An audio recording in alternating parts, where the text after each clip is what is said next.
into things, but Joyce, as you know, was only 14 and a half. Had 6 months before her death, had a pacemaker placed, on her heart to help her. Joyce had actually died one day at school, and a gym teacher brought her back to life. And from then on in, we felt we had her for just a special time.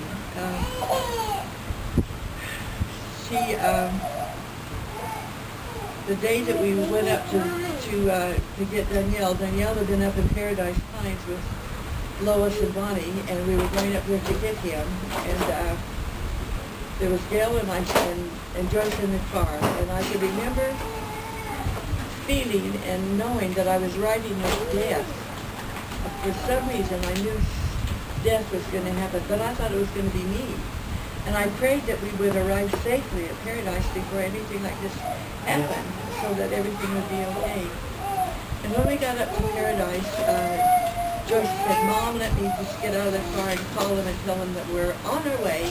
She says, "I won't tell them where we are, and then we'll let them know. And then in just 10 minutes, we'll knock on their door." She was going to have a joke.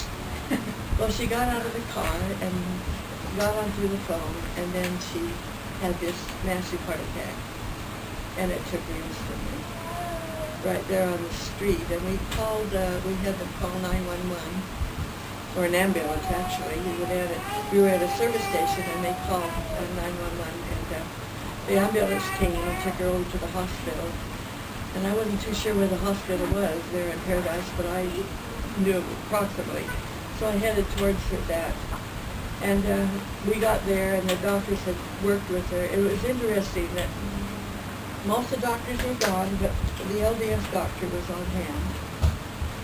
All the other doctors were gone, and they came out and they told me that she could revive her. And Mrs. Duran knows the feeling that you have when a child is taken from you so quickly. And it's a feeling of sadness, and a feeling of the fact that you won't see them again in this life, and you won't have that happy hello that they bring to their homes to home.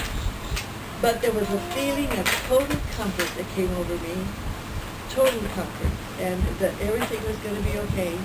And I had this feeling of total comfort. And when I called Sterling to tell me what had happened, he went home and walked into Joyce's bedroom, and this is what he said. He said a total peace came over him that had never come before, and that everything was okay. And Gail had tried to revive Joyce, but she was told to stop there on the street. Stop. Don't do it.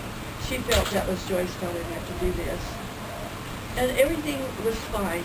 We never had to fight the feeling of anger that people go through in mourning, or the feeling of disappointment. And we never had to go through a lot of process that other people had to go through.